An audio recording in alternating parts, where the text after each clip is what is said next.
The Ring Nebula. It is one of the most famous, most photographed, and most understood object in our night sky. For centuries, we have looked at this glowing circle of gas and seen a beautiful, serene graveyard, the peaceful death of a sun-like star. But as of January 2026, everything we thought we knew about this jewel of the sky has been turned upside down.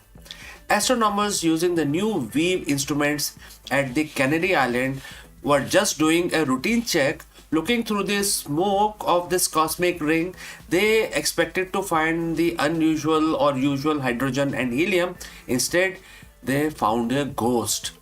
Deep inside the nebula, lurking right in the center, is a colossal structure, a massive bar made entirely of the ionized iron plasma.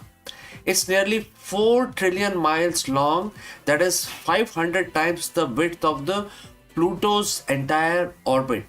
And its mass, it contains as much iron as the entire planet Mars. Today we are diving into the mystery of the iron bar. Where did it come from? Why it is there? Why is it shaped like a rod? And most importantly, is this vaporized remains of a dead planet? If it is, we might be looking at a preview of Earth's final moment. To understand why this discovery is so shocking, you have to understand what is the Ring Nebula and what is supposed to be. Located around 2600 light years away in the constellation of Lyra, the Ring Nebula is a planetary nebula. But don't let the name fool you. It is nothing to do with planets, or so we thought. About 4000 years ago, a star very similar to our sun ran out of fuel. As it died, it swelled into a red giant and then gently puffed out of its outer layer into space. What we see today is that shell of gas glowing as it hits by the UV radiation from that tiny hot white dwarf left at the center. For decades, we viewed it as a simple smoking ring or a cylinder seen like an end on. We mapped its oxygen, its nitrogen, and its sulfur. It was a textbook example of the stellar evolution, but the textbooks are meant to be rewritten, right? In late 2025 and early 2026, a team led by Dr. Roger Wason at the University College London decided to point a powerful new tool at Messier 57, the Weave spectrograph. Why did we miss this iron bar for 250 years? Because the space is a master of disguise. Most telescopes take picture, they capture light, but the Weave mounted on a William Herschel telescope does something different. It uses the integral field spectroscopy. Imagine taking a photo where every single pixel is actually a full rainbow spectrum. By separating the light into thousands of specific wavelengths, the team could see elements that were previously drowned out by the bright glow of the oxygen and hydrogen.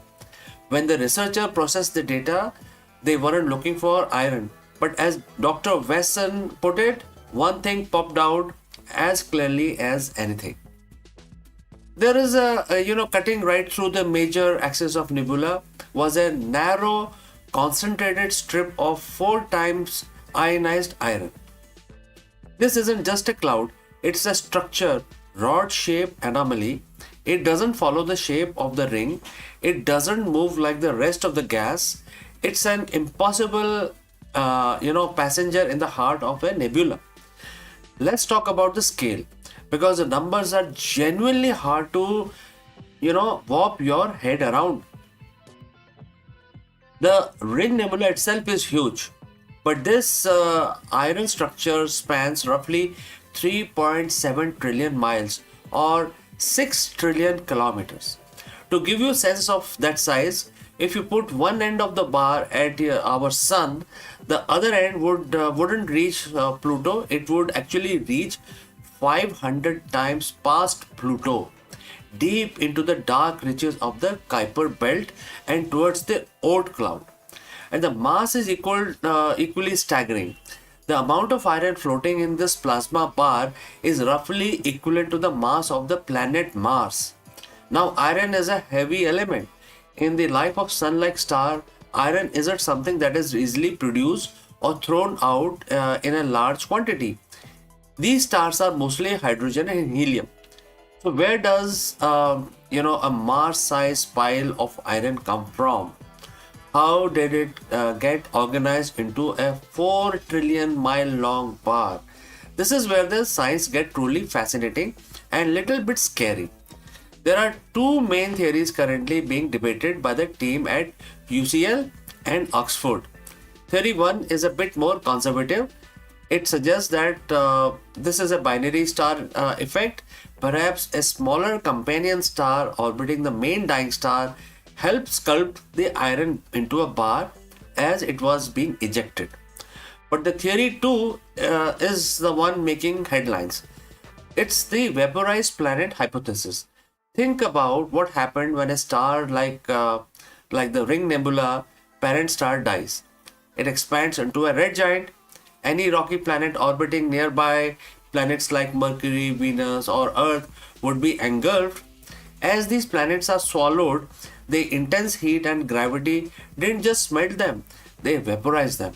The iron core of these planets are stripped atom by atom, turned into plasma. As the star then shed its outer layer to form the nebula, they vaporize the planetary blood. All that iron is blown out into space. If this theory is correct, that iron bar isn't just a gas cloud, it is the ghost of a dead world. We are looking at the literal remains of a planet that once was solid, now stretched across trillions of miles of vacuum. This discovery is very amazing, and it's basically giving us input about future of our solar system. In about 5 billion years, our sun will go through exactly the same process. It will run out of hydrogen, it will swell into a red giant, and it will likely consume the inner planets. For a long time, we wondered what would happen to the stuff that makes up the Earth. Would would we just vanish? Would we be crushed into sun's core? The discovery in the Ring Nebula suggests a different fate. We might be turned into a bar of glowing plasma. Billions of years from now, an alien astronomer in a different galaxy might point their telescope at the new nebula where sun used to be, and they might see a strange iron-rich structure lurking in the center, the final metallic signature of a planet we once called home. The iron bar of the Ring Nebula is a reminder that even the most familiar objects in space are still hiding secrets. We have been looking at the nebula for at least 250 years, and we only just noticed the structure 500 times the size of our own solar system was hiding inside it. It makes you wonder, what else are we missing here? The team is currently planning follow-up observation to see if other elements like nickel or silicon are hiding in that bar too. If they are, it would almost confirm the destroyed planet theory. So, friends, what do you think? Is this the remains of a doomed planet, or is it just a weird quirk of how star dies? Let me know your theories in the comments below. And if you enjoyed this deep dive into the mysteries of the 2026 discoveries, make sure you hit that like button, subscribe our channel for more space news as it breaks. My name is Chandrakant. Thank you for watching, and I will catch you again in the next one.